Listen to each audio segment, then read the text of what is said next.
ನಮ್ಮ ಕಾಲದಲ್ಲಿ MBBS ದೊಡ್ಡ ಪದವಿಯಾಗಿದ್ದು ಎಲ್ಲ ಕಾಯಿಲೆಗಳನ್ನು ಕುಟುಂಬ ವೈದ್ಯರೇ ಪರೀಕ್ಷಿಸುತ್ತಿದ್ದರು. ಅಗತ್ಯ ಬಿದ್ದರೆ ಸೂಕ್ತ ವೈದ್ಯರನ್ನು ಸೂಚಿಸುತ್ತಿದ್ದರು. ಆದರೆ ಪ್ರಸ್ತುತ ಈ ಕೆಲಸವನ್ನು ಗೂಗಲ್ ಮಾಡುತ್ತಿದ್ದು ಕುಟುಂಬ ವೈದ್ಯ ಎನ್ನುವ ಪದ್ಧತಿ ಅಳಿವಿನ ಅಂಚಿನಲ್ಲಿದೆ ಎಂದು ಯಲ್ಲಾಪುರ ಉಮ್ಮಚಗಿಯ ಕುಟುಂಬ ವೈದ್ಯ ಡಾಕ್ಟರ್ MS ಭಟ್ ಮಾರಿಗೋಳಿ ಖೇದ ವ್ಯಕ್ತಪಡಿಸಿದರು. ಅದಕ್ಕೆ ಅನುಕೂಲತೆ ಉಂಟು. ಇವತ್ತು ನಮ್ಮ ಕಾಲದ ಭಾಳ ಹಿಂದೋದಾಗ ಈ ರೀತಿ ಭಾಳ ಸೂಪರ್ ಸ್ಪೆಷಲ್ ಮಾಡಲಿಕ್ಕೆಲ್ಲ ಅನುಕೂಲತೆ ಇರಲಿಲ್ಲ ಆಗಿತ್ತು. ಭಾಳ ಅಪರೂಪದ ಕೆಲವೊಬ್ಬರಿಗೆ ಮಾತ್ರ ಸಾಧ್ಯ ಆಗ್ತಿತ್ತು. ಇವತ್ತು ಭಾಳ ಪ್ರತಿಯೊಬ್ಬರು ಸೂಪರ್ ಸ್ಪೆಷಲ್ ಮಾಡುವಂಥ ಒಂದು ಅವಕಾಶ ಉಂಟು. ತಾವೆಲ್ಲರೂ ಆ ಒಂದು ದಿಶೆಯಲ್ಲಿ ಮುನ್ನಡೆಯ ಅಂತ ನಾನು ತಮ್ಮಲ್ಲಿ ವಿನಂತಿ ಮಾಡಿಕೊಳ್ತಾ ಇದ್ದೇನೆ. ಮತ್ತೆ ನಮ್ಮ ಕಾಲದಲ್ಲಿ ಒಂದು ಫ್ಯಾಮಿಲಿ ಡಾಕ್ಟರ್ ಅಂತ ಏನಿತ್ತು, ಅದು ಒಂದು ಸುಮಾರು ಒಂದು 400-500 ಫ್ಯಾಮಿಲಿಗೆ ಒಬ್ಬ ಡಾಕ್ಟರ್ ಇರ್ತಿದ್ರು. ಆ 400-500 ಫ್ಯಾಮಿಲಿಯ ಎಲ್ಲ ಜನರ ಎಲ್ಲ ರೀತಿಯ ಕಾಯಿಲೆಗಳಿಗೆ, ಒಂದು ಹಲ್ಲು ನೋವಿಂದ ಹಿಡಿದು ಒಂದು ಸ್ಕಿನ್ ಇನ್ಫೆಕ್ಷನ್ ಇರ್ಬೋದು ಅಥವಾ ಮತ್ತು ಬೇರೆ ಯಾವುದೇ ಒಂದು ಕಾಯಿಲೆ ಇರ್ಬೋದು, ಇದೇ ಡಾಕ್ಟರ್ ನೋಡಬೇಕಾಗಿತ್ತು. ಅಲ್ಲಿ ಎಲ್ಲಾದರೂ ಕಾಂಪ್ಲಿಕೇಶನ್ ಬಂತು ಮತ್ತೆಲ್ಲಾದ್ರೂ ಸ್ಪೆಷಲೈಸೇಷನ್ನ ಅನುಭವದ ಅವಶ್ಯಕತೆ ಇದೆ ಅಂದರೆ ನಾವೇ ಅಂದರೆ ಈ ಫ್ಯಾಮಿಲಿ ಡಾಕ್ಟರ್ನೇ ಯಾವ ಡಾಕ್ಟರ್ ಅಂತ ನಿರ್ಧಾರ ಮಾಡಿ, ಯಾವ ಸ್ಪೆಷಲಿಸ್ಟ್ ಅಂತ ನಿರ್ಧಾರ ಮಾಡಿ ಆ ಸ್ಪೆಷಲಿಸ್ಟ್ಗಳಿಗೆ ರೆಫರ್ ಮಾಡ್ತಾ ಇದ್ವಿ. ನಿಟ್ಟೆ ವಿಶ್ವವಿದ್ಯಾಲಯ ಅಧೀನದ Deralakatte justice KS Hegde charitable ಆಸ್ಪತ್ರೆ ಮತ್ತು KS ಹೆಗ್ಡೆ ವೈದ್ಯಕೀಯ ಅಕಾಡೆಮಿ ಆಶ್ರಯದಲ್ಲಿ AB ಶೆಟ್ಟಿ ದಂತ ಮಹಾವಿದ್ಯಾಲಯದ ಆವಿಷ್ಕಾರ ಸಭಾಂಗಣದಲ್ಲಿ ಮಂಗಳವಾರ ನಡೆದ ರಾಷ್ಟ್ರೀಯ ವೈದ್ಯರ ದಿನ ಕಾರ್ಯಕ್ರಮದಲ್ಲಿ ಸನ್ಮಾನ ಸ್ವೀಕರಿಸಿ ಅವರು ಮಾತನಾಡಿದರು. ಬದಲಾವಣೆಗೆ ಹೊಂದುವುದನ್ನು ನಾವು ಕಲಿಯಬೇಕು. ಪ್ರಸ್ತುತ ದಿನಗಳಲ್ಲಿ MBBSಗಿಂತಲೂ ಉನ್ನತ ಶಿಕ್ಷಣ ಪಡೆದು ಸೂಪರ್ ಸ್ಪೆಷಲ್ ಆಗುವುದು ಅನಿವಾರ್ಯ. ನಾವು ರೋಗಿಯನ್ನು ಗುಣಪಡಿಸಿದಾಗ ಅವರ ಮುಖದಲ್ಲಿ ಕಾಣುವ ಸಾರ್ಥಕ ಭಾವನೆ ನಮ್ಮ ಮನಸ್ಸಿನಲ್ಲೂ ಪ್ರತಿಫಲಿಸುತ್ತದೆ. ಈ ಕಾರಣದಿಂದ ಇಂತಹ ಪವಿತ್ರ ವೃತ್ತಿಯ ಪಾವಿತ್ರ್ಯತೆ ಕಾಪಾಡಿಕೊಂಡು ಮುನ್ನಡೆಯಬೇಕಾಗಿದೆ ಎಂದು ಡಾಕ್ಟರ್ MS ಭಟ್ ಮಾರಿಗೋಳಿ ತಿಳಿಸಿದರು. ಇವತ್ತು ಕಾಲ ಹಾಗಿಲ್ಲ.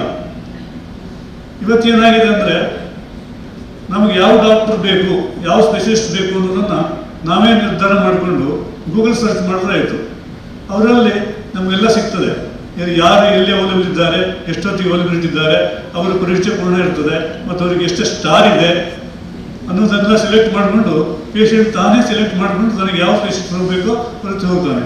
ಇದು ಒಂದು ರೀತಿಯ ಒಂದು ಒಳ್ಳೆಯ ಒಂದು ಸಿಸ್ಟಮ್ ಹೌದು. ಆಗಿನ ಕಾಲದಲ್ಲಿ ಅದು ಬಹಳ ಸುಂದರವಾಗಿತ್ತು. ಫ್ಯಾಮಿಲಿ ಡಾಕ್ಟರ್ ಕನ್ಸಲ್ಟ್ ಏನಿತ್ತಲ್ಲ ಅದು ಸುಂದರವಾಗಿತ್ತು. ಇದು ಇವತ್ತಿನ ತಪ್ಪು ಅಂತ ನಾನು ಹೇಳ್ತಾರೆ. ಇವತ್ತಿಂದು ಸುಂದರನೇ. ಆ ಕಾಲಕ್ಕೆ ಅದು ಚೆಂದ ಆಗಿತ್ತು, ಇವತ್ತಿನ ಕಾಲಕ್ಕೆ ಇದು ಸುಂದರ. ನಾವು ಹೊಂದಿಕೊಳ್ಬೇಕು.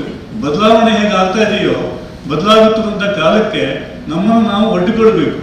ನಾವು ಇಲ್ಲ ಹಾಗಾಗಬಾರ್ದು ಅಂತ ಬರೀ ಸುಮ್ಮನೆ ಕೂತರೆ ಅದು ಒಳ್ಳೆಯದಲ್ಲ. ಈ ರೀತಿ ಇವತ್ತಿನ ಕಾಲಕ್ಕೆ ಹೀಗಿದ್ದಾಗ ನಾವು ಇನ್ನು ಡಾಕ್ಟರ್ಸ್ ಬಗ್ಗೆ ಹೇಳುವುದಾದರೆ, ವೈದ್ಯಕೀಯ ಕ್ಷೇತ್ರದ ಸೇವೆಗಾಗಿ ಮಂಗಳೂರು ದೇರೆಬೈಲ್ನ ಕುಟುಂಬ ವೈದ್ಯ ಡಾಕ್ಟರ್ ಸುದೇಶ್ K ದೇರೆಬೈಲ್, ಕೇರಳ ಪಯ್ಯನೂರಿನ ಸ್ತ್ರೀರೋಗ ತಜ್ಞೆ ಡಾಕ್ಟರ್ ಸರಸ್ವತಿ ವೇಣುಗೋಪಾಲ್, ಯಲ್ಲಾಪುರ ಉಮ್ಮಚಗಿಯ ಕುಟುಂಬ ವೈದ್ಯ ಡಾಕ್ಟರ್ MS ಭಟ್ ಮಾರಿಗೋಳಿ ಇವರನ್ನು ಸನ್ಮಾನಿಸಲಾಯಿತು. ನಿಟ್ಟೆ ವಿವಿ ಕುಲಾಧಿಪತಿ N ವಿಶಾಲ್ ಹೆಗ್ಡೆ ಕಾರ್ಯಕ್ರಮದ ಅಧ್ಯಕ್ಷತೆ ವಹಿಸಿ ಸನ್ಮಾನಿತ ವೈದ್ಯರು ಕಳೆದ 40ರಿಂದ 50 ವರ್ಷ ವೈದ್ಯಕೀಯ ಕ್ಷೇತ್ರದಲ್ಲಿ ಸಲ್ಲಿಸಿರುವ ಸೇವೆ ಯುವ ವೈದ್ಯರಿಗೆ ಮಾದರಿ. ಪ್ರಸ್ತುತ ದಿನಗಳಲ್ಲಿ ಜಗತ್ತು ವೈದ್ಯಕೀಯ ಸಹಿತ ಎಲ್ಲ ಕ್ಷೇತ್ರಗಳಲ್ಲೂ ಬದಲಾವಣೆಗಳನ್ನು ಕಾಣುತ್ತಿದ್ದು AI ಯುಗದಲ್ಲಿದ್ದೇವೆ.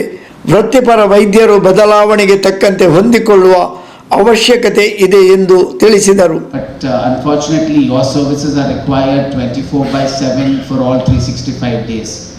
And all of you doctors have been giving this service with a lot of compassion, and this compassion is sometimes taken for granted by the patients, but that is the way it is. But I'm sure that even in the years to come, the service that is being given by you all will continue in the same way that it's happening today. There's a lot of discussion today that AI is changing the world, because every patient who comes already has a little bit of diagnosis done by him or her. Nitte ವಿಶ್ವವಿದ್ಯಾಲಯದ ಸಹಕುಲಾಧಿಪತಿ doctor M Shantaram Shetty, ಕುಲಪತಿ doctor MS ಮೂಡಿತ್ತಾಯ, ಕುಲಸಚಿವ doctor ಹರ್ಷ ಹಾಲಹಳ್ಳಿ ಮೊದಲಾದವರು ಉಪಸ್ಥಿತರಿದ್ದರು. ಆಸ್ಪತ್ರೆಯ dean doctor Sandeep Rai ಸ್ವಾಗತಿಸಿದರು. Doctor Suresh Bhat, doctor ಮೀನು Mohan, doctor Pradeep Shenoy ಸನ್ಮಾನ ಪತ್ರ ವಾಚಿಸಿದರು. Doctor Siddhartha Shetty ಮತ್ತು ಡಾಕ್ಟರ್ ನಿಶಾ ಎಸ್ ಶೆಟ್ಟಿ ಕಾರ್ಯಕ್ರಮ ನಿರೂಪಿಸಿದರು. ವೈದ್ಯಕೀಯ ಅಧೀಕ್ಷಕಿ ಡಾಕ್ಟರ್ ಸುಮಲತಾ ಶೆಟ್ಟಿ ವಂದಿಸಿದರು.